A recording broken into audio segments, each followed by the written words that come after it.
के छ कम्प्लिट गरेर छोपेर होइन त्यहाँ टनल छ नि ए टनलै छ अन्त त यहाँको प्रेसर त्यहाँ रिलिज हुनु पऱ्यो नि अन्त पड्किहाल्छ नि तार त तार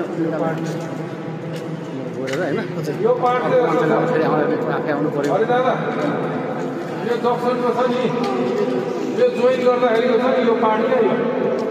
यहाँ माथि ग्राउन्ड भएको छैन होइन यो पार्ट छ यो पिस जोडेको के यो पिस जोडेको पार्ट चाहिँ यहाँ मुनि पनि यस्तो ग्याप छ तर त्यो सब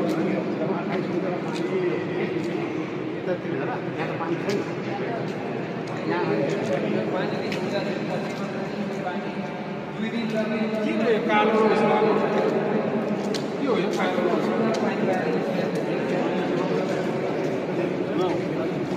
ओहो यहाँ अलिअलि छ यहाँ यहाँ माथि छ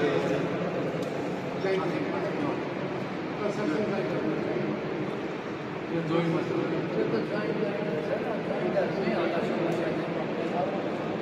त्यो हामीले डिवाटरिङ गरेर चेक गरेको थियो कति लेभलमा आउँदा त्यो चेक गरेको छ 2833 लेभलमा आएपछि 2833 लेभलमा आउँदाखेरि हामीले त्यताबाट पानी गर्न छोड्यो सबभन्दा ठुलो चाहिँ छोड्यो तल अलिअलि यो जस्तो मलाई त्यो जोइन्ट छ नि यो जोइन्ट छ नि पछिको ब्लक गरेको थियो यो एरिया यहाँ साइडमा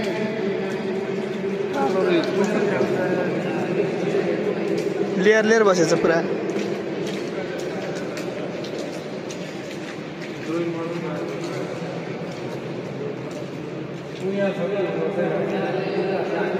यहाँ पनि छ यो एरिया छ यो ब्लकमा